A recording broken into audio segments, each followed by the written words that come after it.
Bien, bonsoir à toutes, bonsoir à tous. Tout d'abord, c'est avec grand plaisir qu'au nom de toute l'équipe du Jardin des Sciences, je vous présente nos meilleurs vœux pour une année, je l'espère, 2023, un peu plus calme que certaines, mais encore que. Mais je vous dis tout de suite, nous ne vous emmènerons pas sur la Lune pour vous en sortir. Nous allons juste parler de la Lune.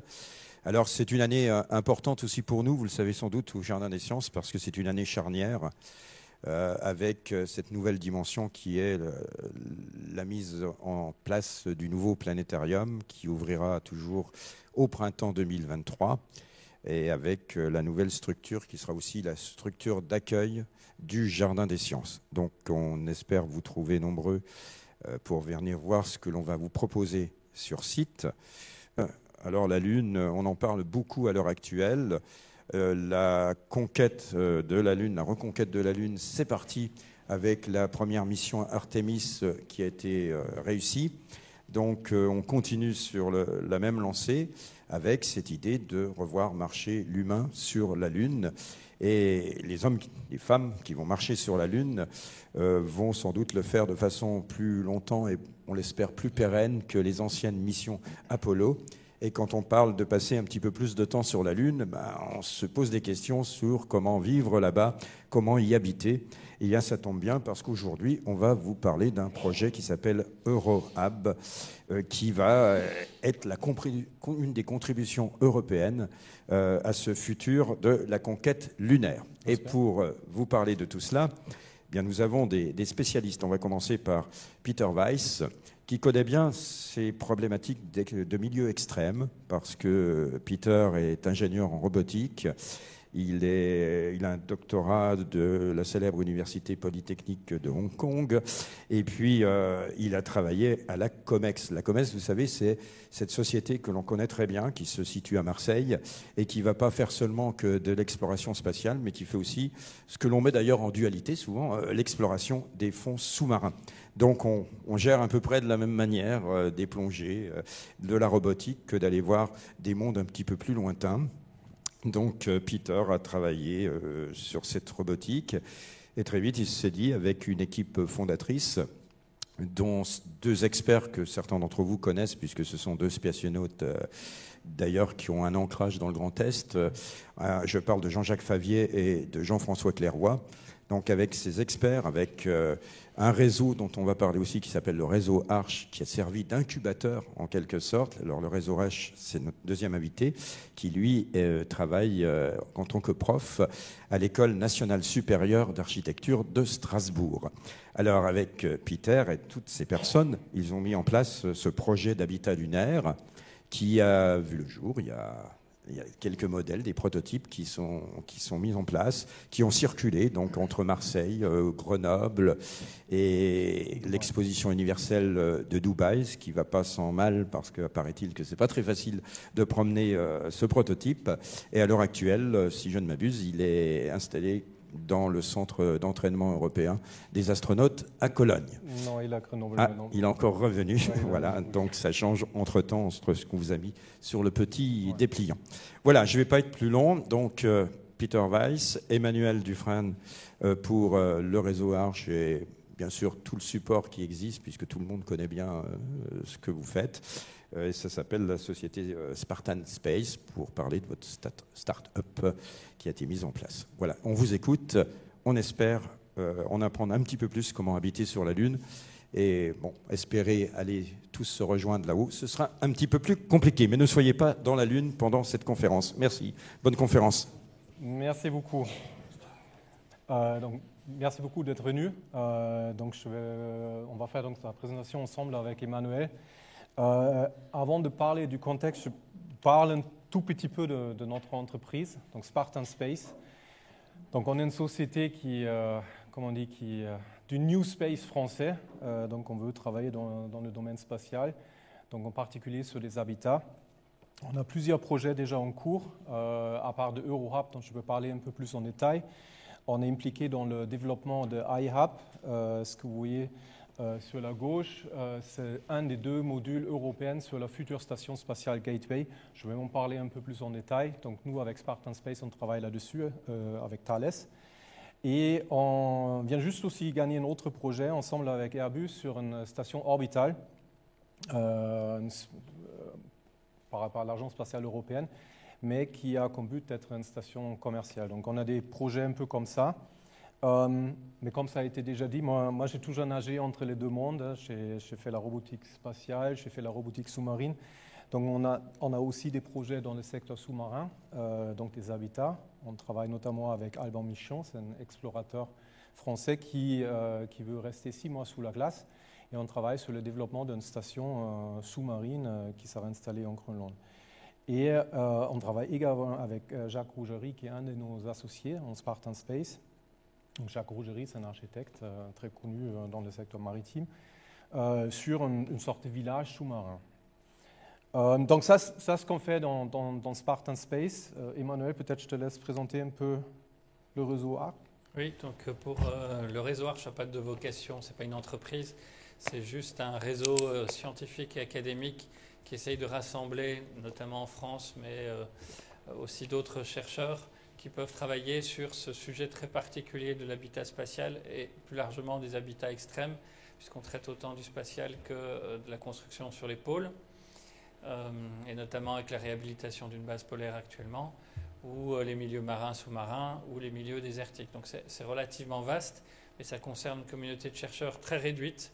Donc forcément, on a essayé de l'élargir à l'international pour rassembler le plus de personnes possible et surtout partager les expériences des uns et des autres au travers de ce réseau. Voilà, donc avant de parler de EuroHub, j'aimerais bien parler un peu du contexte, des missions Artemis, retour sur la Lune. Et parce que c'est important de comprendre un peu qu'est-ce qu'on veut faire, pourquoi on fait comme ça. Mais avant de commencer, j'aimerais bien faire un petit jeu avec vous. Imaginez, vous êtes le chef de la NASA ou de l'Agence spatiale européenne ou du CNES et vous avez le choix, soit vous envoyez des astronautes sur l'ISS, vous restez sur l'ISS si je peux dire, soit vous allez sur la Lune, donc le choix numéro B, et ensuite sur Mars, soit vous allez directement sur Mars, ou, comme je disais, vous êtes le chef, ce n'est pas vous qui vont y aller, ou vous décidez qu'on ne fait pas du tout des vols invités. Est-ce que ça vous dérange si vous levez la main sur le choix que vous faites? Qui est pour A? Une personne, très bien. B? Très bien. C? Une. D? Bon, tout le monde qui est D, vous pouvez sortir de la salle, s'il vous plaît. Non, je rigole. J'essaie de vous convaincre.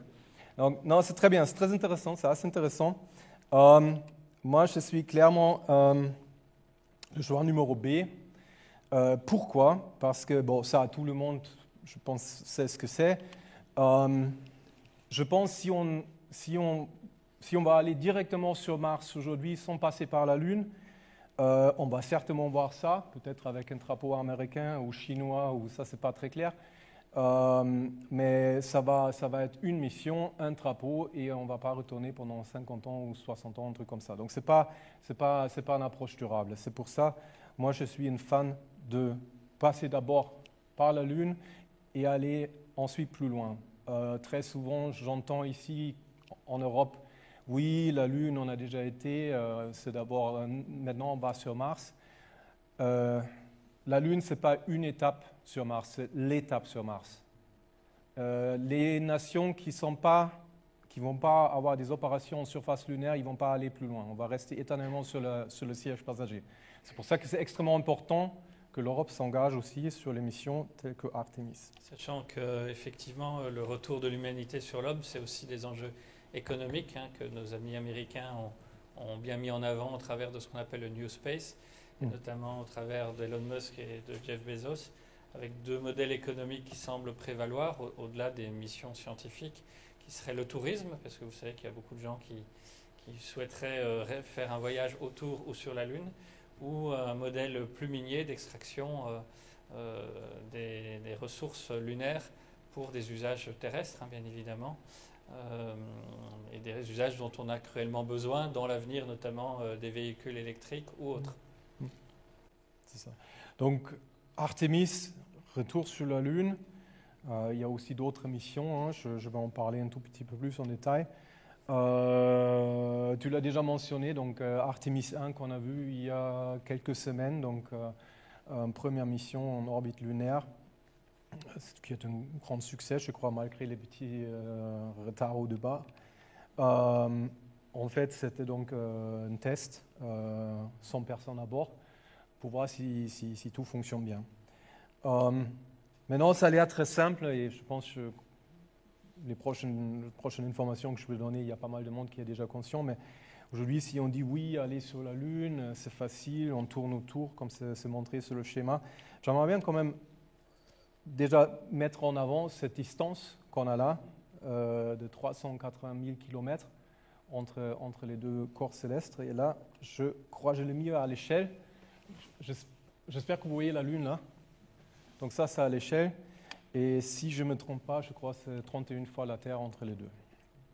Donc ça montre un peu le défi qu'on a quand même devant nous pour établir quelque chose de durable là-bas. Je fais les calculs. Donc Spartan Space est basé à Marseille.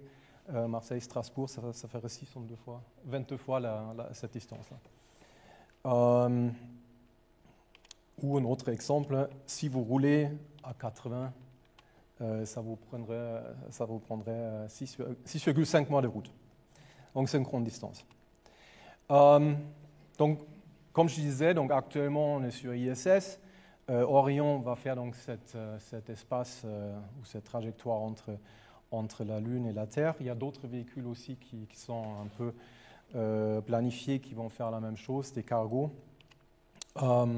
Mais la prochaine étape qui va arriver, c'est le Gateway, donc la prochaine station spatiale internationale, si je peux dire, mais qui sera en orbite lunaire. Et donc, sa construction va commencer en 2024 avec un premier module. Et ça va se construire à fur et à mesure pour devenir à la fin ce que vous avez ici.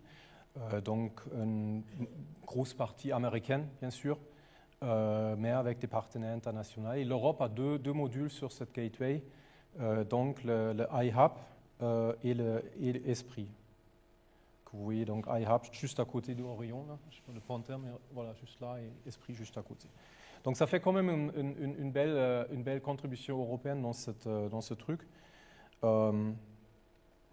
qui sera une étape. Je pense le SAS russe, il a disparu entre-temps. Le schéma, il n'est pas forcément très actuel. Voilà, donc là, on voit encore une fois iHub. Comme je disais, on travaille avec Spartan sur ce développement aussi, sous Thales Alenia Space, voilà, qui a gagné les contrats d'ailleurs sur les deux modules, iHub et Esprit. C'est Thales qui les fait entre les différents sites en France et en Italie, en grosse partie en Italie, à Turin. Donc ça, c'est le gateway en orbite lunaire. Et maintenant, on va en surface. Et là, il y a un projet qu'il faut mentionner qui porte le joli nom European Large Logistic Lander, ou EL3.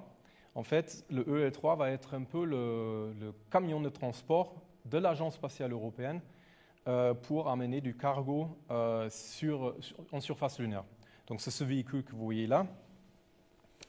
Donc il n'y a personne à bord, hein, c'est uniquement robotique, et ça peut donc atterrir en surface lunaire et amener des charges utiles et des équipements en surface pour soutenir Artemis. Donc ça, c'est assez important parce que ça va être un peu une partie logistique qui va venir de l'Europe.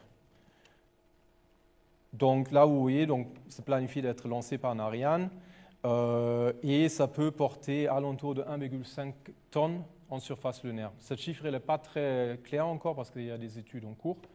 Mais ça va être alentour de ça, 1,5 tonnes, peut-être 2 tonnes, qu'on peut transporter avec EL3 sur la Lune.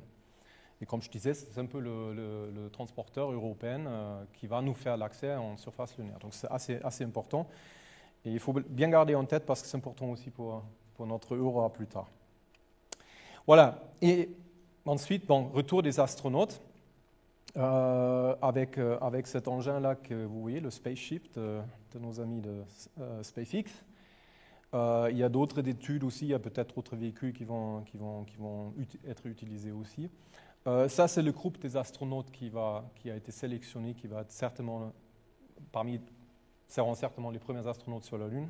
Moi, je sais qui va être parmi les premiers. Donc, il y aura un homme et une femme. Ça, c'est la volonté du gouvernement américain. Et là, vous voyez le planning de ces missions Artemis. Donc, ne vous inquiétez pas, moi non plus, je ne comprends rien là-dedans. C'est pour ça que je fais un truc un peu plus simple. Donc, en 2022, on a vu Artemis 1, donc un premier vol 100 personnes à bord. Artemis 2 va donc arriver en 2024.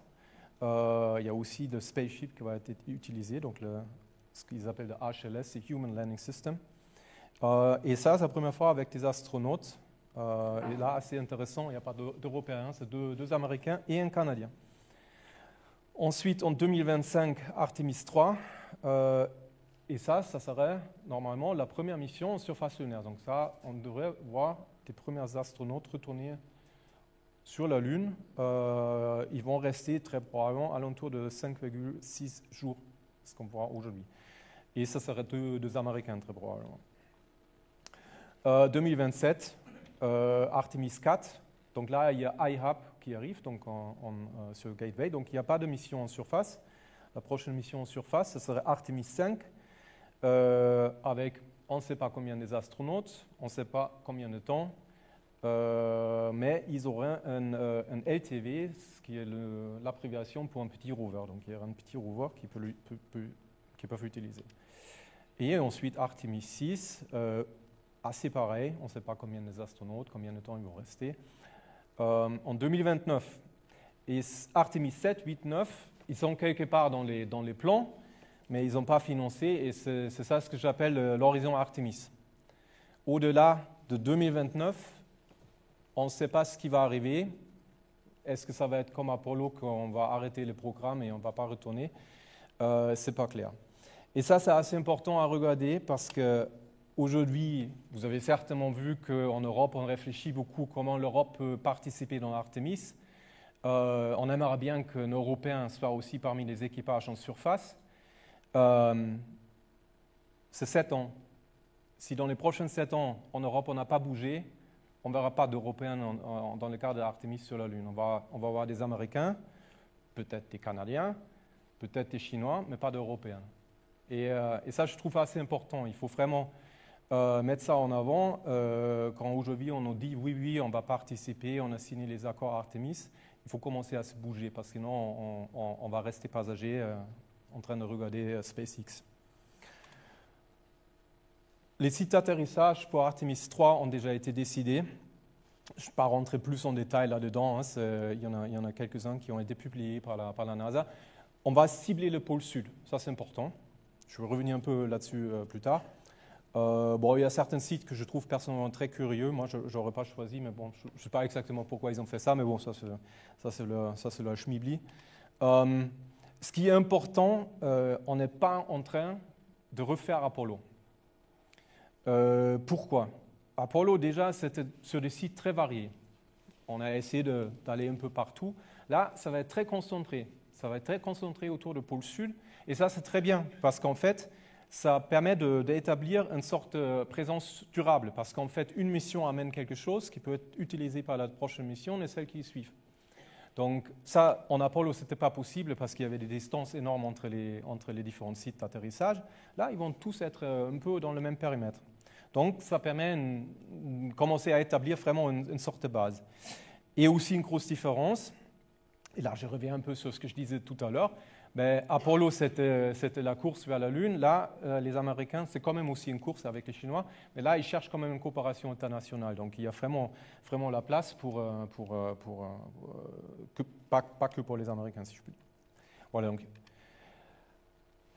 Comme je disais, je pense que c'est une course. Moi, j'ai eu l'honneur d'être là quand les Chinois et les Russes, ils ont annoncé à Saint-Pétersbourg leur plan d'aller ensemble aussi sur la Lune.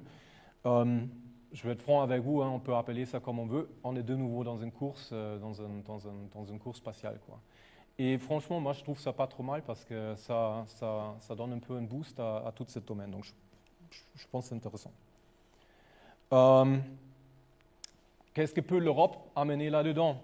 Pour moi, ça peut être la logistique. Ça peut être, comme on disait, le lander là, que vous voyez tout à droite. Ça peut être des petits rovers pour explorer. Ça peut être des systèmes de production d'énergie qui s'appellent le ECSM. La communication avec Moonlight ou d'autres systèmes. Des habitats qui, plus tard, ils peuvent aussi aller sur des habitats plus complexes. Et aussi tout ce qui touche à la récupération des ressources, comme Emmanuel l'a mentionné il y a quelques minutes. Donc pour moi, l'Europe a aujourd'hui vraiment la possibilité de jouer un rôle là-dedans, parce que pendant que les Américains ils se concentrent à ramener un astronaute et une astronaute en surface lunaire, mais l'Europe peut faire un peu toute cette logistique autour. Et à terme aussi une astronaute en surface, bien sûr. D'autant que, pour revenir sur la question des ressources, on peut se poser la question de l'importance dans le futur lointain, aux alentours de 2100, de l'importance de l'hélium-3 dans la production énergétique de notre planète. Vous savez que c'est une ressource abondante a priori sur la Lune, que nous on n'a pas trop sur Terre, mais qui serait très bien à l'arrière-plan d'une centrale à fusion nucléaire, pour autant que ce modèle technologique évolue positivement. Et donc dans ce cas-là, on a peut-être, au-delà de la période de transition actuelle vers de nouveaux modèles de production énergétique, un modèle en tout cas qui pourrait résoudre une partie des difficultés actuelles. Elle ne les résoudra pas toutes, mais en tout cas avoir une énergie, alors pas chère, ça c'est pas certain, mais en tout cas une énergie propre et durable au moins dans la durée. Il y a peut-être des perspectives qui peuvent se dessiner. Donc on peut imaginer que les futurs Total ou les futures entreprises de ce type-là, les futurs pétroliers, c'est peut-être des entreprises lunaires en fait. Et pour ajouter là-dessus, très souvent on dit ouais, mais ça fait un peu des plans sur la comète de récupérer des ressources sur la Lune. Si vous aurez demandé peut-être avec votre grand-mère qu'une fois on va récupérer du pétrole à 3000 mètres de profondeur dans les océans, je pense à l'époque ils n'auraient pas cru, mais aujourd'hui c'est la réalité.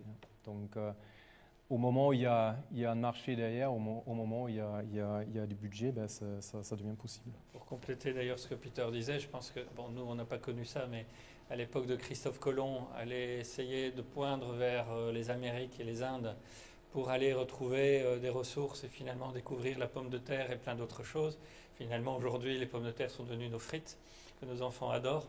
Et donc voilà, donc les explorations pour aller chercher de l'or, mais l'or il est peut-être un peu différent vers la Lune, et donc on ne fait que continuer cette expansion qui est dans les gènes de l'humanité finalement.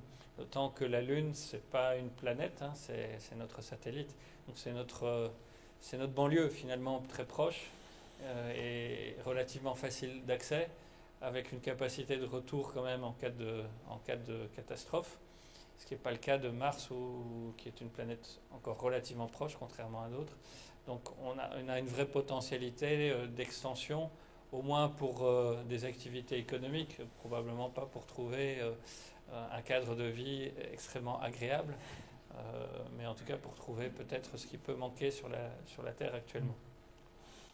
Donc justement, ce n'est pas si agréable que ça. Donc effectivement, on parle d'un environnement très, très extrême, avec des températures extrêmes, le vide spatial, la radiation, des micrométéorites, la poussière et une gravité réduite. Donc le dernier, vous avez une petite vidéo qui montre ça, donc cette façon assez rigolo de... Sur ces items que Peter vient de montrer, je pense que le plus gros des problèmes, ça reste les radiations à ce jour. Ouais. Je pense que les autres, on peut gérer plus ou moins bien, plus ou moins mal. Mais les radiations sont quand même la source la plus problématique, parce que l'ISS est quand même protégé par notre bouclier magnétique, ce qui n'est pas le cas de la Lune. Et aujourd'hui, on n'a pas de véritable solution à proposer, ce qui est effectivement le gros souci de Mars. Comme disait, donc aussi le vide. Donc en fait, c'est un environnement spatial. Donc avec dans 1 cm3, vous avez 80 000 atomes. Ça a l'air assez beaucoup, hein, mais sur Terre, ça fait un peu plus. Je ne sais même pas quel chiffre ça fait, hein, mais c'est plein de zéros. Donc ça montre un peu l'état de vide. Et d'ailleurs, c'est assez compliqué de tester des équipements dans un environnement comme ça sur Terre. Température avec des extrêmes entre plus 150 dans des endroits ensoleillés, moins 200. Ça montre un peu les températures dans la zone du pôle sud, qui sont en partie assez modérées même, sachant qu'il y a des endroits qui sont très froids, et ça, c'est des endroits qui sont particulièrement intéressants d'ailleurs. Et il ne faut pas oublier, et ça c'est un gros problème, si on parle d'une présence durable, donc avec un habitat, il faut parler de la nuit lunaire, qui dure donc presque 14 jours. Donc pendant 14 jours, vous avez le noir total avec des températures qui viennent avec. Donc ça, c'est assez problématique pour tout système, même pour les systèmes robotiques. Et ce qui d'ailleurs pose problème pour les productions d'énergie, notamment, puisque si on a la bonne idée d'utiliser le soleil, évidemment, sauf qu'effectivement, à ce moment-là, il faut stocker. Les batteries n'aiment pas trop le froid, donc du coup, il faut commencer à les chauffer. Donc c'est aussi tout un circuit. Donc malheureusement, très probablement, la ressource nucléaire est peut-être pas si idiote que ça dans ces environnements. Et comme Emmanuel a déjà dit, un gros problème, c'est la radiation. L'ISS, en fait, elle tourne aujourd'hui, elle tourne dans la magnétosphère de la Terre, donc ce petit bouclier bleu que vous voyez. Donc toutes les radiations, notamment du Soleil, ils sont dérivées. Ce n'est pas du tout le cas sur la Lune. Sur la Lune, on va se trouver dans un environnement assez exposé. Et ce que vous voyez en haut, en fait, c'est des expositions en radiation pendant l'époque Apollo, et vous vous rendez compte, c'est pas très lisible, mais vous vous rendez compte que proche de certaines missions, en fait, il y avait des pics de radiation assez importantes qui auraient pu être mortelles pour l'équipage. Et aujourd'hui, on n'a pas vraiment une solution là-dessus. Je vous montre la solution pour Orion, en fait, donc la capsule qu'on a vue tout à l'heure. En fait, ils s'enterrent, ils cherchent un peu des équipements, des sacs en plastique avec de l'eau pour se créer une sorte de sarcophage pour se protéger. Je vais reprendre le terme s'enterrer de Peter, qui est effectivement une solution et une des stratégies pour l'habitat, c'est aller de s'enfuir dans les tunnels de lave de la Lune, ce qui permettrait effectivement d'avoir une couche de sol qui permettrait d'être protectrice, surtout si on veut rester longtemps. Donc il y a certainement des phasages de l'arrivée de l'homme, du retour de l'homme de l'humanité sur la Lune, tout comme effectivement les premiers colons qui sont arrivés sur le continent américain a aussi eu des stratégies de la cabane en passant par le village et de le village vers la ville, etc. Donc il y a des stratégies, on va dire, qui sont quand même très classiques et très connues.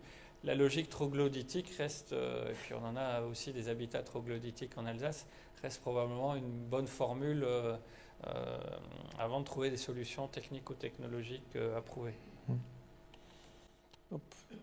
Après, il y a aussi le problème de micrométéorites. Ça pose un problème notamment, on va en parler après, pour un habitat gonflable, ça ne se marie pas très bien. Donc c'est des particules qui arrivent avec une vitesse qui est assez importante et qui traverse pas mal de choses. Mais il y a des solutions pour ça. Et en fait, c'était d'ailleurs un peu l'origine de notre concept. J'ai travaillé dans un projet qui s'appelle PEXTEX, l'Agence spatiale européenne, qui avait comme but de développer des textiles pour des scaphandres. Scaphandre, c'est un habitat gonflable pour moi, c'est quasiment pareil. Et donc là, vous avez le problème avec les micrométéorites, mais également avec la poussière. Cette poussière lunaire qui est assez agressive, c'est un peu comme des bouts de verre qui coupent tout. Et en fait, dans le projet PEXTEX, donc on a regardé des solutions par rapport au textile pour des scaphandres lunaires dans l'avenir. Ce qui a ensuite mené à cette initiative de faire un habitat gonflable. Donc pour en venir ensuite aux solutions d'habitat, il y a à mon avis plusieurs stratégies assez classiques. Là pour moi, sans être critique sur la stratégie actuelle, on est dans une solution que moi j'appelle la caravane. C'est-à-dire qu'on se déplace avec un objet plus ou moins mobile, on le pose ici ou là en fonction des intérêts. On peut démultiplier les caravanes, y compris pour avoir des lieux de secours. Alors pour moi qui ai fait à une époque beaucoup d'alpinisme, moi je retrouve mes bivouacs et mes refuges en gros.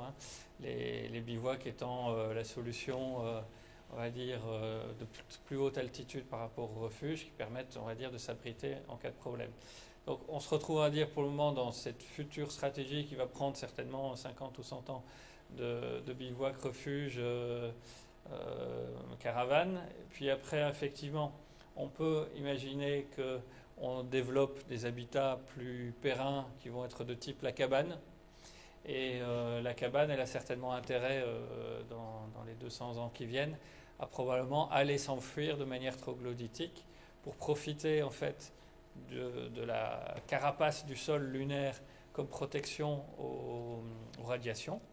Et puis qui sait, c'est comme Tintin, hein. Il n'y a pas de révolution non plus. Peut-être trouver au fond de ces tunnels de lave, peut-être de la glace, ou en tout cas quelque chose d'exploitable pour avoir de l'eau, qui dit en tout cas de la glace et de l'eau, dit une possibilité même de faire de l'énergie par électrolyse, ou de faire aussi, commencer à imaginer des plantations pour se nourrir, parce que c'est l'autre dimension, il faut aussi arriver à manger, tout simplement. Donc les tunnels de lave sont relativement grands sous la Lune, d'après les études qui ont été faites. Donc on peut imaginer, même vu leur taille, que la cabane dans la grotte, elle devienne un véritable village.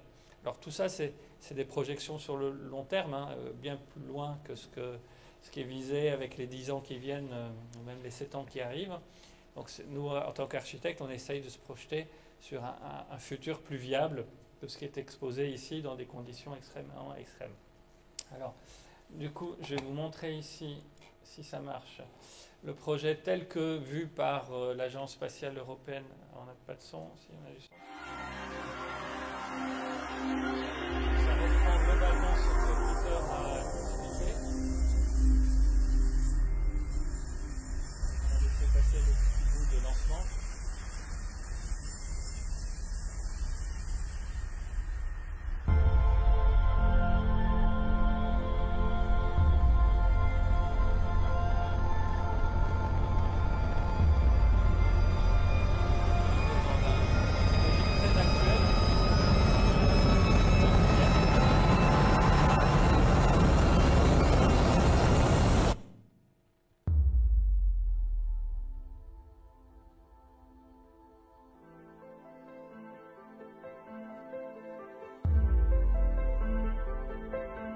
Planet Earth is protected by the atmosphere, the layer of air and gas that surrounds it.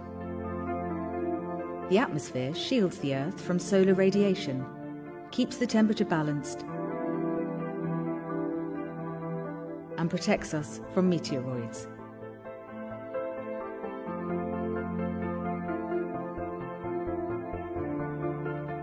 On the Moon's south pole, you can see almost perpetual sunlight on the horizon. This is the site of our lunar base. Conditions on the Moon are very different from those on Earth. Because the Moon has no atmosphere, there is no protection from solar radiation. There are extreme temperature fluctuations. And there is no protection from gamma radiation, and no protection from meteoroids. The lunar lander has detached from the rocket launch and is on a course to Shackleton's crater, the Moon's south pole. Inside the lander is a cylinder which contains an inflatable dome and 2 robot 3D printers.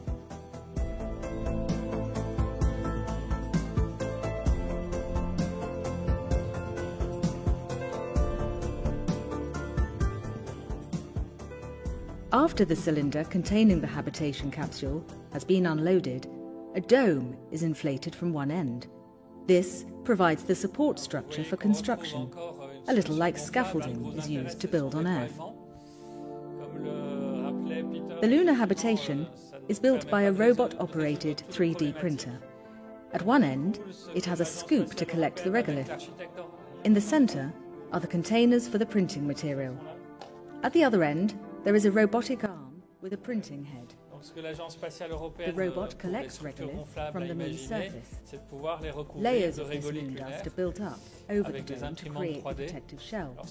This process takes about 3 Earth months. The shell is made up of a hollow, closed cellular structure.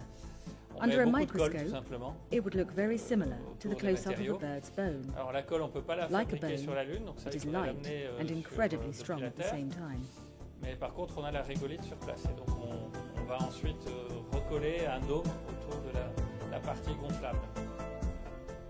Donc ça, c'est la When the lunar solution base is complete, imaginée par it can Norman house Foster à 4 l'Agence people. spatiale européenne. Inside the dome, they are protected Alors from qui est une meteorites, solution qui est plus gamma la caravane, radiation, mais qui est and une high solution, on temperature va dire, fluctuations. intermédiaire d'habitat. The original de capsule surface. functions as an airlock and technical support Alors module. d'après les études The qu'on a menées skylights dernièrement draw avec daylight Jean-Jacques into the Favier, living and workspaces, which are il faudrait en sheltered fait within a beaucoup moins pressurized d'épaisseur que ce qui est enclosure. représenté là pour se protéger des radiations. This method trentaine is de a centimètres pioneering suffirait. advance in space Donc age déjà là, construction. ça At permettrait Foster de and progresser. Partners, Alors pas pour we're used to designing for some of the des world's most radiations extrêmement extreme fortes où là il climates. faut une chambre de We often secours. use materials found locally En tout cas pour to les create rayonnements, sustainable buildings on on va Earth. dire classiques qui arrivent. While ça the pourrait moon is an suffire. exciting new territory for architecture, the value of this logic endures. Donc ça c'est le projet, on va dire, d'habitat intermédiaire.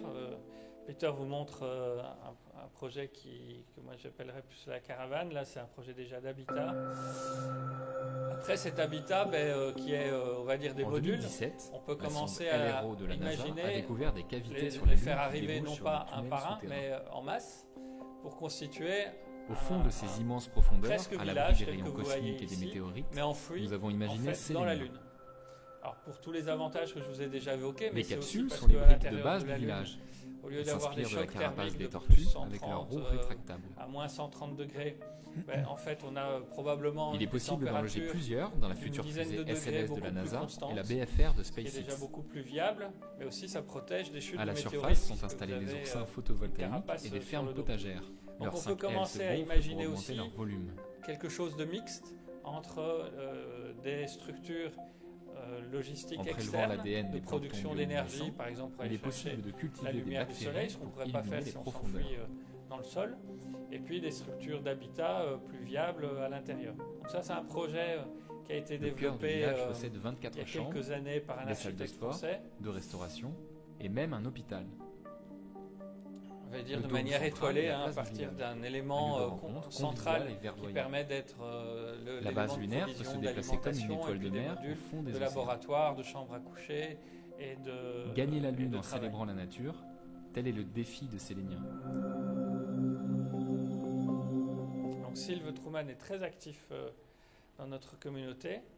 Et puis vous avez des projets beaucoup plus utopistes, ici faits par un architecte égyptien, qui nous interroge non seulement sur comment on peut habiter dans ces tunnels de lave ou dans ces grottes de lave, et comment on pourrait imaginer ce futur dans ces endroits si particuliers. Comment est-ce qu'on peut imaginer le rapport à la lumière, parce qu'effectivement si on s'enfuit avec une vie troglodytique, c'est un besoin humain et naturel d'avoir ce rapport à la lumière, et on a la chance de pouvoir en profiter.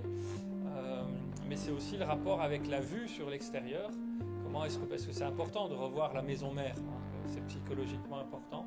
Donc il faut aussi pouvoir revoir. Et donc comment on peut imaginer des futurs urbains troglodytiques dans ces milieux très particuliers.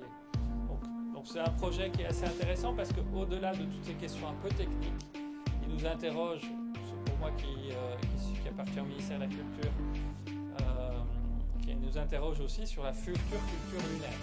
Il faut bien imaginer que quand on va commencer à envoyer des équipages mixtes, et bien à un moment donné, ça sera inévitable, on va forcément créer une culture pour ces personnes, une culture lunaire qui va être pour ces personnes qui vont y rester un certain temps. Et très probablement aussi, on doit prévoir la possible existence d'un futur bébé lunaire. Et donc comment c'est probablement nos futurs premiers extraterrestres. Au final, l'humanité crée peut-être ses futurs premiers extraterrestres, peut-être bien avant de trouver une bactérie quelconque ici ou là. Et donc comment ces êtres, pour autant qu'ils puissent se développer, parce que ça c'est le défi du siècle qui nous arrive, du millénaire qui nous arrive. Pour le moment, on ne sait pas s'il peut y avoir un développement. Tu me contredis, hein, Peter, mais on sait qu'on peut faire subsister des spermatozoïdes, des ovocytes, mais je ne pense pas qu'on sache encore si on peut avoir un développement in utero viable. Donc s'il peut y avoir un développement in utero viable, on peut imaginer à partir de là sortir du système solaire. Sinon le système solaire est mécaniquement notre prison dorée. Alors c'est peut-être une très belle prison, mais ça restera une limite probablement infranchissable tant qu'il n'y ait pas des développements technologiques imaginés par la science-fiction pour le moment.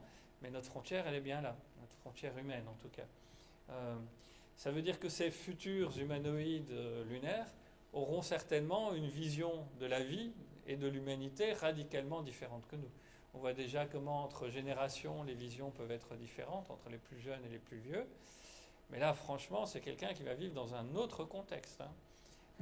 C'est pas les Européens qui vont envahir les Amériques et qui amènent leur culture et détruisent au passage la culture d'autres. Là, on va avoir un développement d'une autre culture, probablement sans nous et avec d'autres perspectives et d'autres visions. Est-ce que même eux nous verront comme des parents et des amis, ou est-ce qu'ils seront dans une période d'adolescence où ils nous verront peut-être comme des ennemis aussi? Donc, on a là quelque chose aussi où il faut probablement réfléchir progressivement. Alors, on a le temps, probablement, même si ce bébé peut peut-être arriver plus vite qu'on ne croit, parce qu'on ne pourra pas arrêter les hormones d'un certain nombre d'astronautes relativement jeunes encore. Voilà. Ça fait partie de la vie aussi. Et heureusement, c'est bon. Justement, on n'a pas de temps que ça, donc comme on disait, donc 7 ans. En fait, moi j'adore ces concepts, ils sont assez révolutionnaires. Mais avec, et là je viens donc sur le sujet EuroRAP, avec EuroRAP on a essayé de créer quelque chose qui répond à un besoin concret, quelque chose qu'on peut construire assez rapidement. Sur le pôle sud, malheureusement, visiblement, il n'y a pas de tubes de lave. Il y a très peu où il n'y a pas de tubes de lave. Et en fait, le concept d'EuroRAP, il est basé sur une analyse très simple. Les Américains, ils vont retourner sur le pôle sud et très probablement, ils vont se poser sur des sites qui sont très, très sûrs, très plats. Il n'y a pas de grosses variations du terrain. Et ça, c'est les sites que vous voyez sur la carte qui sont marqués en bleu. Par contre, les sites qui nous intéressent en termes d'exploration, en termes d'exploitation des ressources, c'est les sites qui sont marqués en rouge et en jaune. En rouge, en fait, c'est les fonds des cratères sur lesquels on a mesuré une certaine quantité de l'eau, en forme de glace, probablement, très probablement. Et les parties jaunes, en fait, c'est les crêtes des cratères qui sont exposées assez longtemps au soleil. Tout à l'heure, je mentionnais cette notion de nuit lunaire. En fait, ces sites-là, ils ont quasiment en permanence le soleil. Donc, en quasi-permanence, on peut produire de l'énergie. Maintenant, le constat est très simple. Un astronaute peut s'éloigner de 10 km de son véhicule avec un rover. Si vous tracez un cercle, ce que vous voyez sur la carte 10 km autour du site bleu, vous vous rendez compte, en fait, les Américains, avec Artemis, ils ne peuvent pas atteindre ces sites qui sont d'intérêt. Cette carte-là, ce n'est pas moi qui l'ai inventée, hein, j'ai pris les cartes de la NASA. Et donc, ils ont besoin d'un habitat secondaire, ce qu'on appelle un habitat secondaire. C'est donc un habitat qui est fourni de manière robotique en surface lunaire, qu'on peut atterrir sur des sites un peu plus sportifs, et qui sert un peu comme un camp de base, comme si vous allez sur Mount Everest, vous avez un camp de base sur un certain milieu qui vous sert pour aller plus loin. C'est ça l'idée d'un habitat secondaire. Et c'est ça, en fait, l'idée de EuroRAP.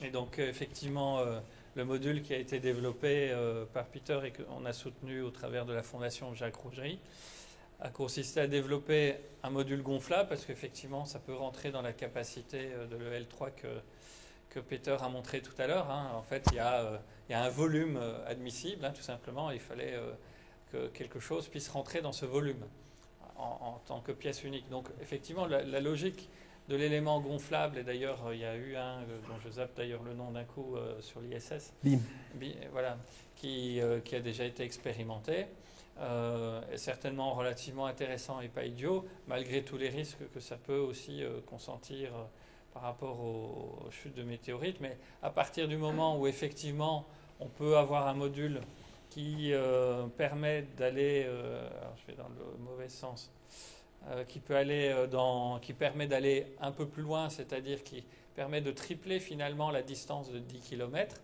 pour sécuriser effectivement les déplacements des astronautes, ça commence à devenir intéressant parce qu'effectivement, au lieu de se payer un module par tranche de 10 km, là, on peut effectivement avoir 2 modules pour une tranche de 30 km.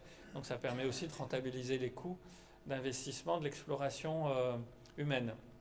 Donc là, vous voyez le développement qui se fait en 2 parts, hein, une partie, on va dire, plus technique et puis une partie d'espace habitable.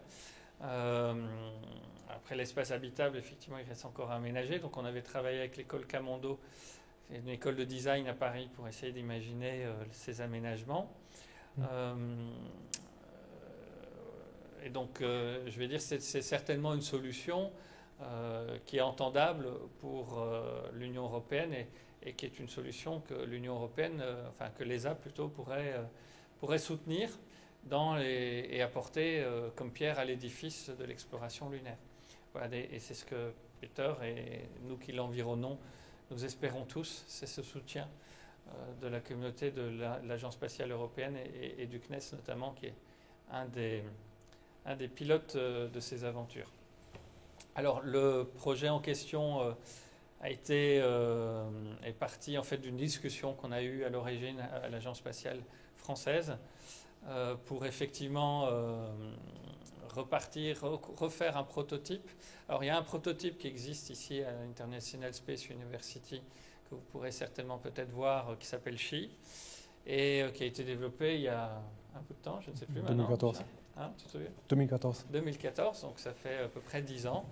Et donc effectivement, c'était un module qui avait été développé à son époque et maintenant, on va dire, il y a beaucoup de réflexions qui ont évolué. Donc effectivement, on pouvait imaginer un nouveau module.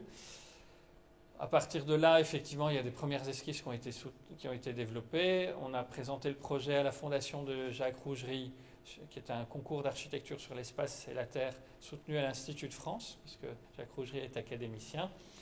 On a soutenu ce prix en coup de cœur. Et ensuite, son aventure a démarré, puisque le réseau scientifique Arche réunit un certain nombre de partenaires. Donc, j'ai été chercher au travers d'une réunion à la NRT Air Liquide, qui a permis d'apporter des moyens techniques, on va dire, logistiques et financiers au projet. Et puis ensuite, au fur et à mesure, le CEA également, le Commissariat à l'énergie atomique et aux énergies alternatives, et puis un certain nombre de partenaires, comme EFI Group, qui est une structure de financement de la recherche. Donc un certain nombre de partenaires se sont mis autour de ce projet pour l'aider et le soutenir. Donc il a pu être développé au sein du hall technique d'Air Liquide à Sassenage. Ensuite, il est parti au Congrès international d'astronautique à Dubaï.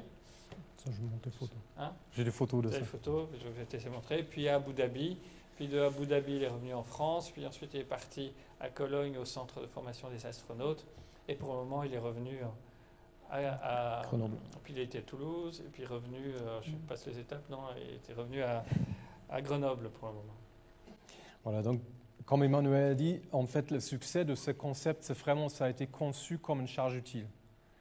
Le véhicule qui amène EuroHAB en surface lunaire, ça, à la limite, c'est un peu mon chronopost. Moi, je m'occupe de l'habitat. Et donc, ça permet de positionner cet habitat sur un endroit spécifique où on ne peut pas atterrir avec un véhicule habité.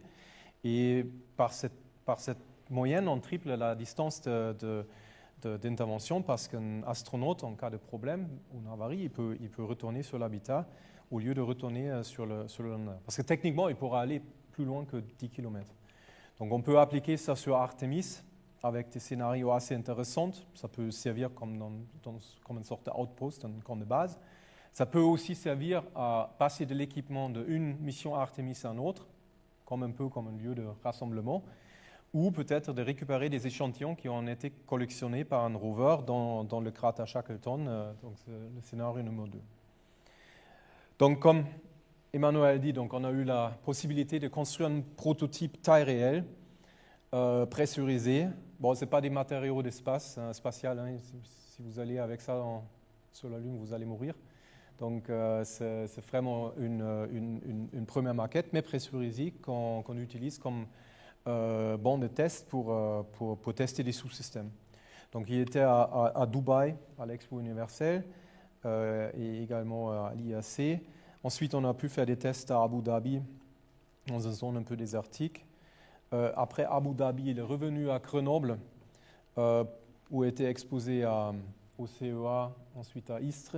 Et ensuite, on a pu faire ces tests avec l'Agence spatiale européenne en Luxembourg. Et ça, c'était assez sympathique parce qu'en fait, ils avaient construit une sorte de terrain lunaire pour faire des tests avec les robots, comme on voit là sur l'image à droite. Un robot assez sympathique. Voilà. Et pendant ces tests, on a également pu faire une sorte de simulation ensemble avec Air Liquide, la société iSpace qui a fourni ce petit robot-là, et Airbus, qui a développé un système qui s'appelle Roxy, qui peut produire de l'oxygène à partir de la poussière lunaire. Et en fait, on a joué une sorte de supply chain, si je peux dire, de transport de l'oxygène vers l'habitat avec ce petit robot. Après ces tests, il est parti à Cologne, au centre des astronautes, ce que vous voyez sur la gauche.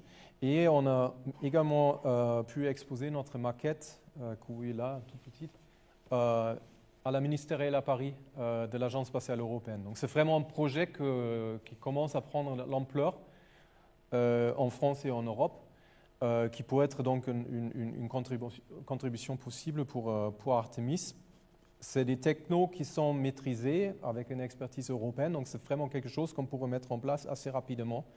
Et en plus, pour l'Agence spatiale européenne, c'est assez intéressant parce que ça peut être une sorte de cas d'application pour cette lander que vous voyez en bas, le EL3. On travaille également avec l'IRAP à Toulouse, parce que comme je disais, en fait, cet habitat, on ne veut pas faire un habitat jetable, en fait. On veut faire un habitat qui va servir à plusieurs missions, d'où l'intérêt de le réalimenter avec de l'oxygène aussi. Mais également pour des missions robotiques, en fait, on peut s'imaginer que, par exemple, un robot amène certains échantillons qui sont analysés de manière téléopérée, et comme ça, on peut faire un tri, quel type d'échantillon veut retourner sur Terre. Donc l'idée, c'est vraiment de créer une plateforme de science, une plateforme permanente en surface lunaire. Voilà. Donc maintenant, pour conclure, se pose un peu la question, et comme vous avez compris, moi je suis roboticien à la base, moi j'aime bien les robots. Pose un peu la question, pourquoi on fait tout ça. Par rapport à ça, je voulais aussi terminer avec un petit jeu. Est-ce que quelqu'un de vous peut me dire la date exacte de la première atterrissage ou alunissage sur la Lune?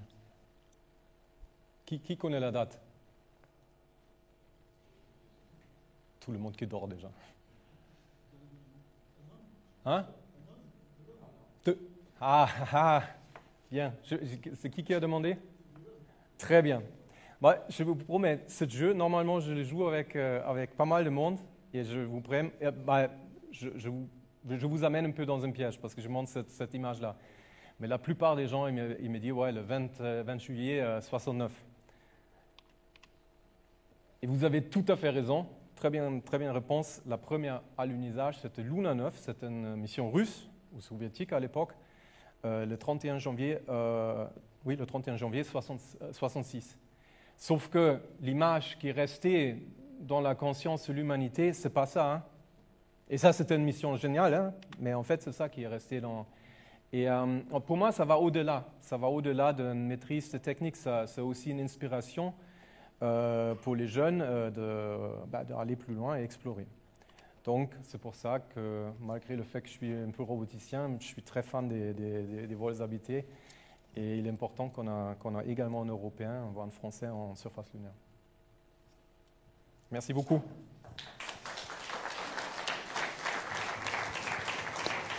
Merci donc à vous deux.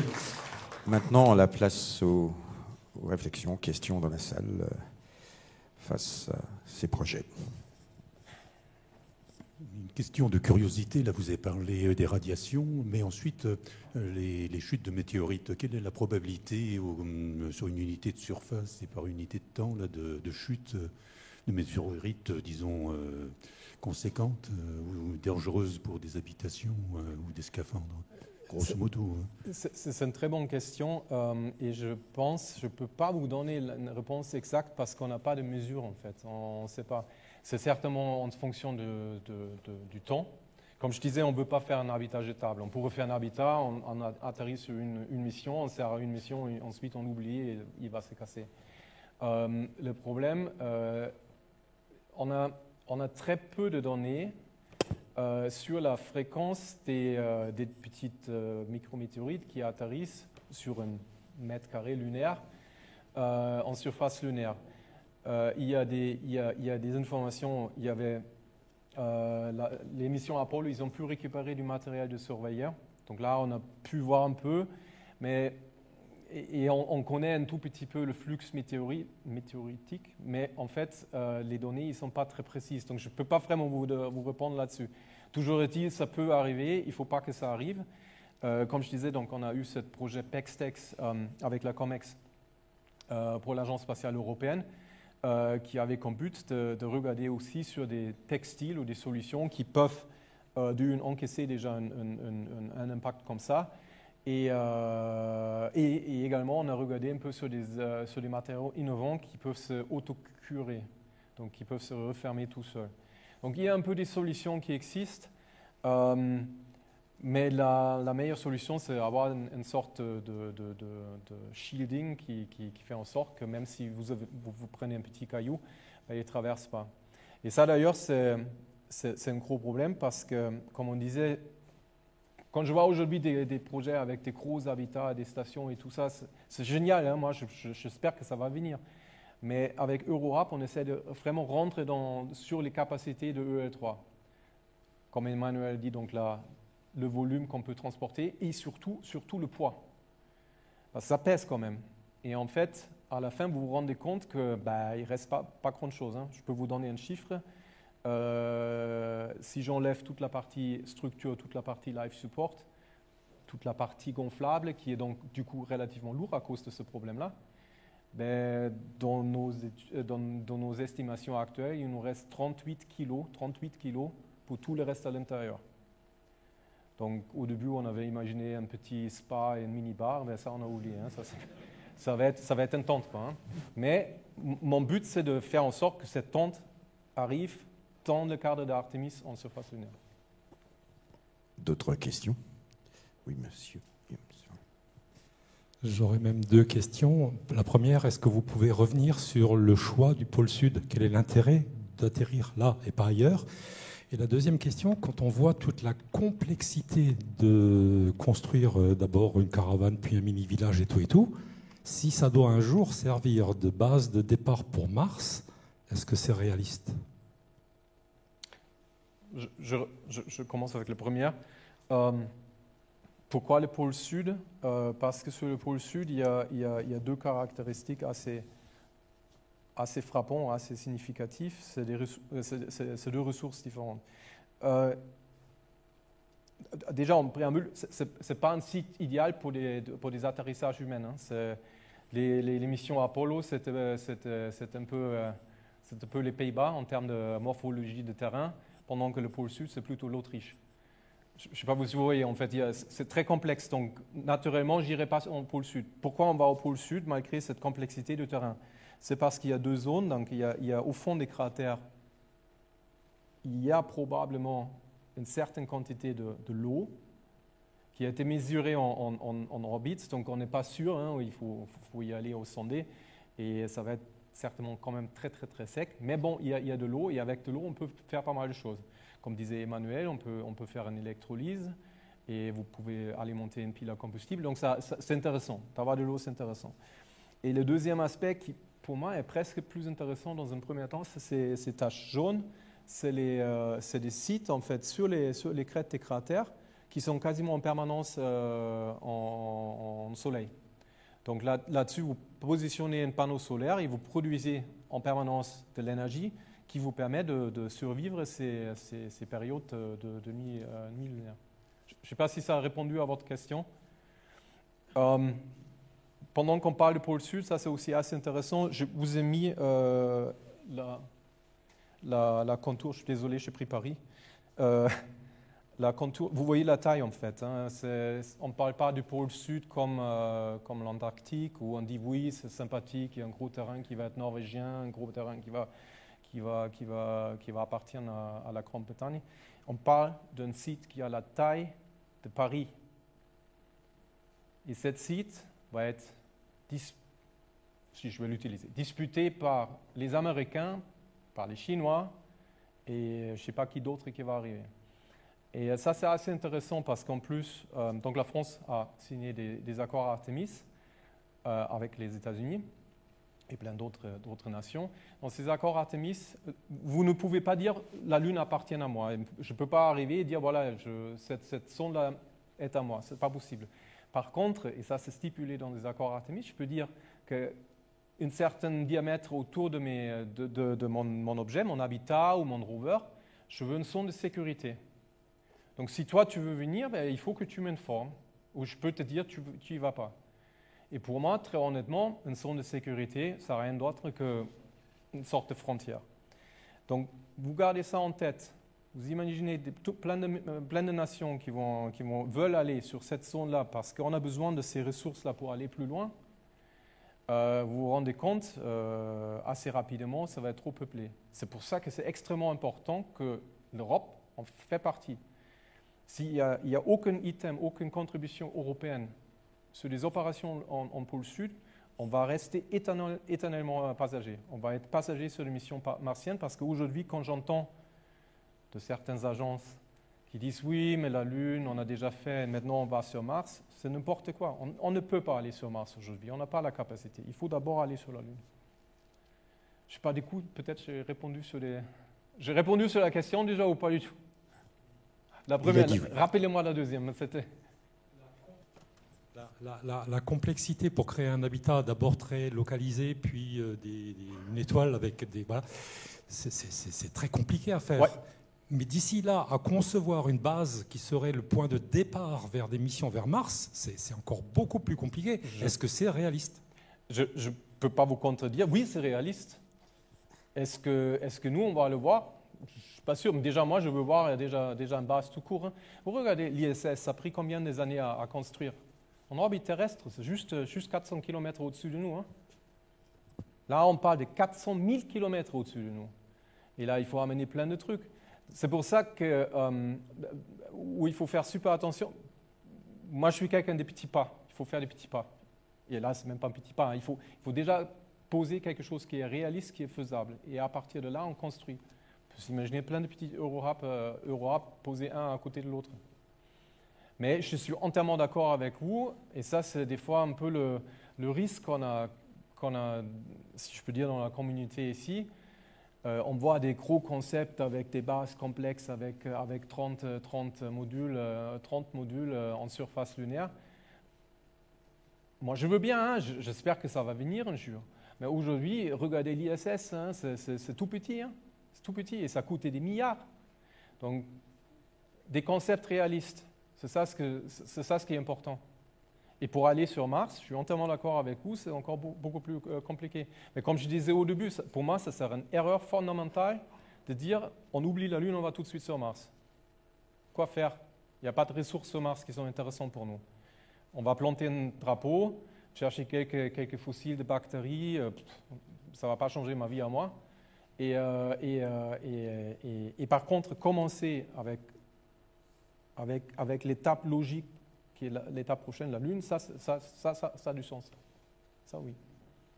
Il y avait une question là, monsieur? Oui. Deux questions. La première, est-ce qu'il y a d'autres concepts proposés par d'autres sociétés comme vous? Oui. Pour faire des... Et ma deuxième, je me pose la question des financements et de l'action concrète. Vous avez parlé de Artemis 8-9, après 2029, en gros, on ne sait pas ce qui sera financé ou pas. Mais d'ici là, est-ce que les financements sont votés, acquis? Et est-ce que des commandes sont passées? Parce que vous avez aussi dit, si on ne fait rien en Europe, on loupera le coche. Donc je me pose la question, est-ce qu'on bouge? Ouais, donc sur la première question, oui, il y a d'autres concepts. Il y a d'autres entreprises qui travaillent dessus. Aux États-Unis notamment, mais même en Europe. Comme je disais, je crois qu'on a un avantage européen pour une fois dans le spatial, c'est que les Américains aujourd'hui, ils sont 100% concentrés à amener un Américain et une Américaine en surface lunaire. ils n'ont pas le temps ni le budget pour réfléchir sur les habitats secondaires. D'ailleurs, la NASA a demandé à l'Agence spatiale italienne de réfléchir sur les habitats secondaires, un peu comme Europe. Donc ça, au début, j'étais un peu choqué quand j'ai lu ça, mais finalement, c'est une très bonne nouvelle parce que ça veut dire, la NASA a besoin de ces habitats. Et numéro 2, ils ont prêt que ça soit fourni par un non-américain. D'accord ? Donc, comme je disais, en fait, je crois aujourd'hui, on a une opportunité en Europe de fournir ce genre d'équipement parce que les Américains, ils n'ont pas la capacité aujourd'hui de faire ça. L'Europe peut sauter sur le train avec ça. Donc ça, c'est déjà positif. Maintenant, sur d'autres entreprises et d'autres concepts en Europe, il y en a. Je peux vous les nommer si vous voulez. Sans vouloir trop mettre en avant mon propre concept, nous, on essaie vraiment de faire quelque chose qui est concrète et qui est faisable maintenant, avec une techno qui est maîtrisée, qui est mature, et qui surtout rentre dans les capacités de cette UE3. Comme je disais, donc 1,5 tonnes et 4,5 diamètres à peu près de diamètre comme pour l'ouverture.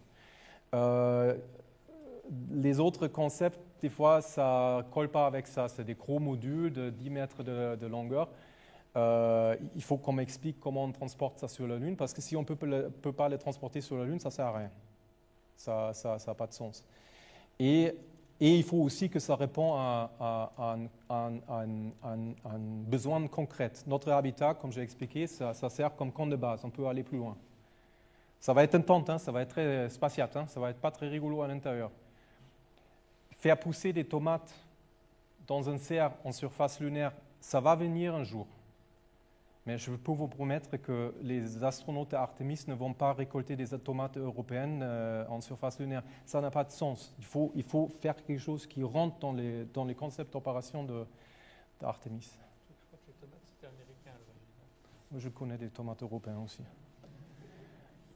Rappelez-moi la deuxième question, je suis désolé, je suis assez... Oui, les financements. Oui, les financements.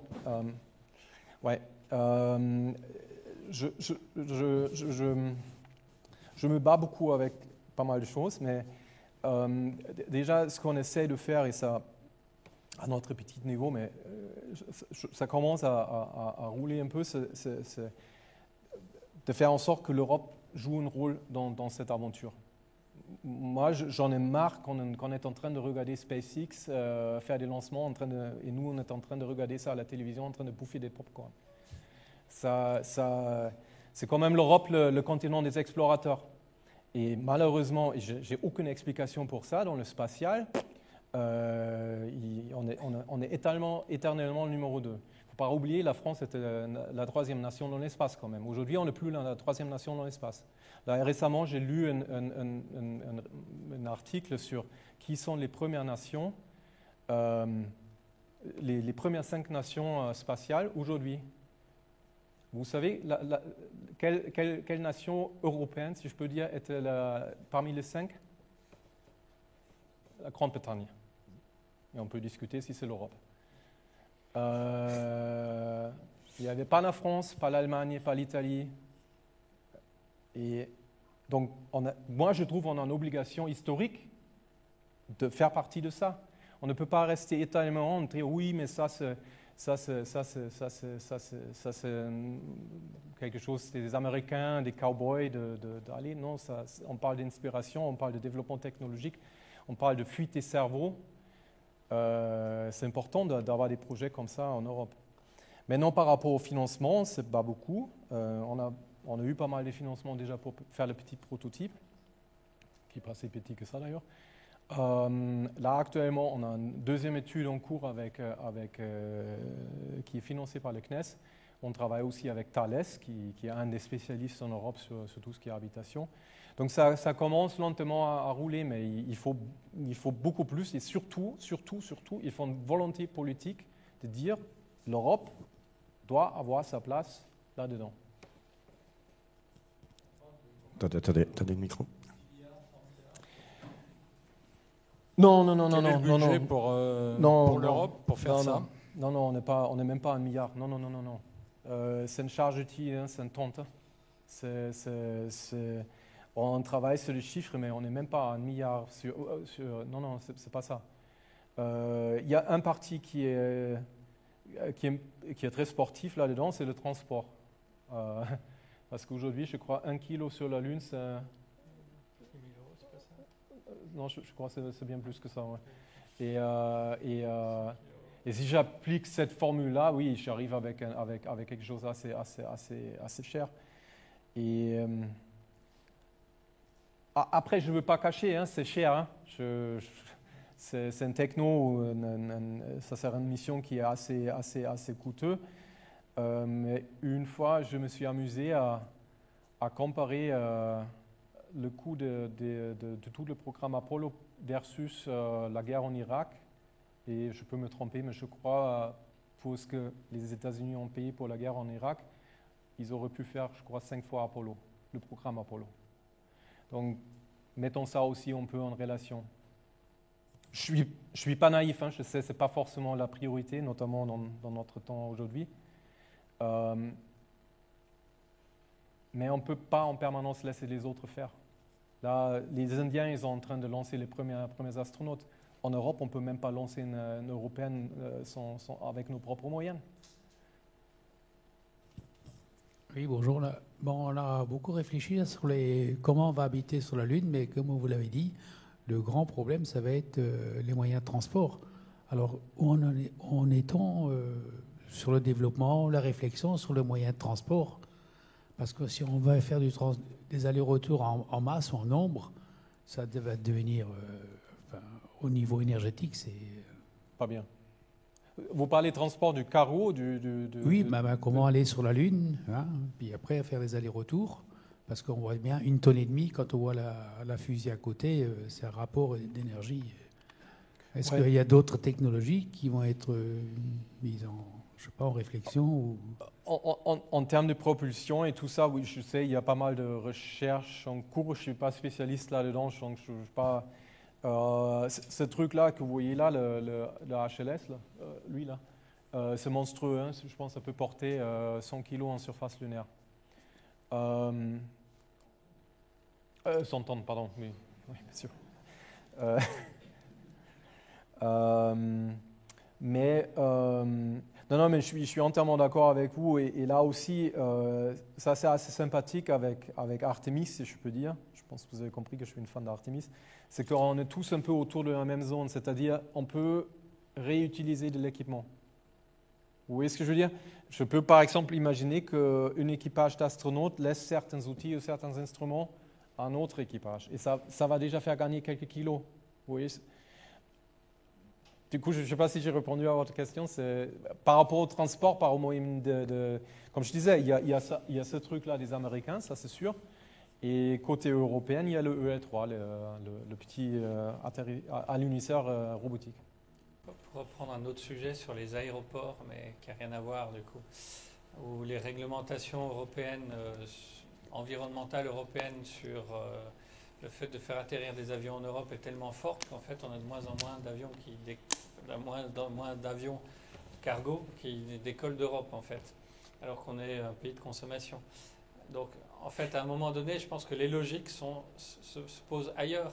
Je ne pense pas que nos amis chinois ou nos amis privés comme Bezos ou Elon Musk se posent la question environnementale. Je pense qu'ils ont des ambitions et puis ils ont certainement un compteur quand même. Je pense qu'ils ne sont pas complètement dénués des aspects financiers. Je ne sais pas s'ils se posent la question. Donc soit je reviens à ce que disait Peter à l'instant, soit on les regarde en se disant nous on ne fait rien parce que ça a des impacts et on regarde. Et pourtant mon creuset d'origine c'est l'écologie, hein, je peux vous le dire. Je pense qu'on ferait une erreur fondamentale de ne pas y aller.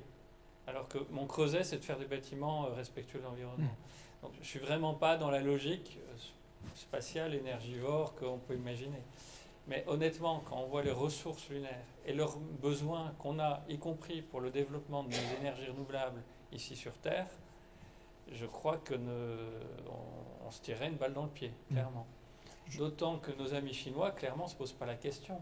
L'ISS, je crois, arrive à fin de vie, à peu près. On va probablement se retrouver pendant un petit temps avec juste une base spatiale chinoise autour de la Terre. On a été voir avec Jean-Jacques Favien, astronaute, les équipements en Chine, ils sont très très près. Alors certainement que la période actuelle n'est pas très propice, on est d'accord. Mais ils étaient très très près, on a été avant le Covid.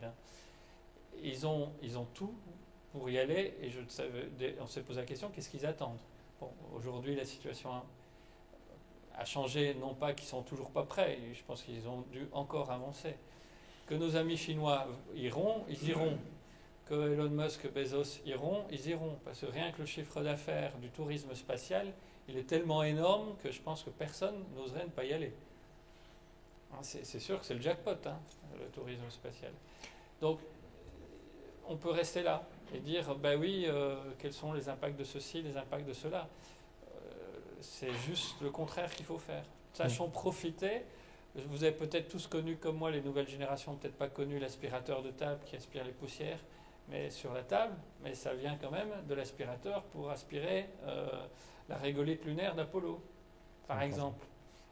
Vous avez tous un smartphone, et je pense que vous êtes tous peut-être venus avec un GPS quelque part, à un moment donné. Vous utilisez tous les fonctions GPS du smartphone. Donc il y a plein de développements spatiaux, et notamment rien que grâce au satellitaire pour observer la planète Terre et son évolution de la couche d'ozone ou du trou de la couche d'ozone ou d'évolution du changement climatique, on a besoin du spatial. Et je pense que ne pas utiliser les ressources lunaires demain, c'est juste simplement une erreur. Voilà, je terminerai là-dessus. C'est pour ça qu'il faut y aller.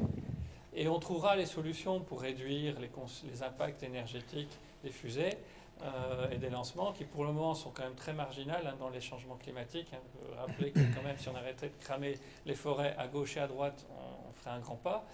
Et que je ne pense pas que nos amis russes, en tirant leurs missiles, se posent aussi la question de l'impact écologique de leurs missiles. Donc allons-y et on trouvera les solutions. Je n'ai pas d'inquiétude là-dessus.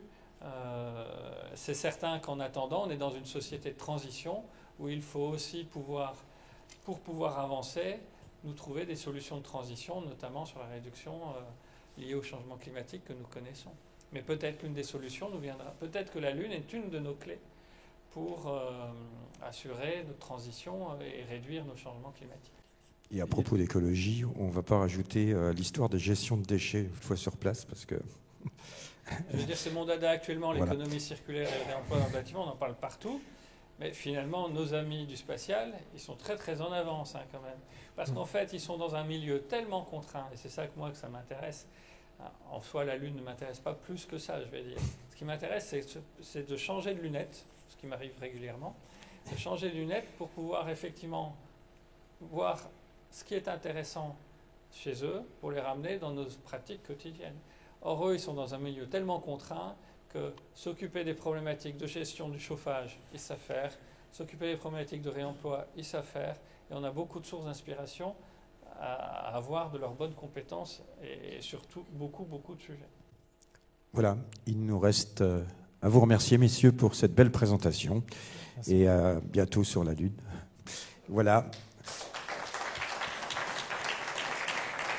Et comme dit, la semaine prochaine, pour l'instant, on se donne rendez-vous pour parler sculpture lunaire. Mais tenez-vous au courant avec les événements à venir et la mobilisation. Voilà, d'ici là, bonne fin de semaine. Merci.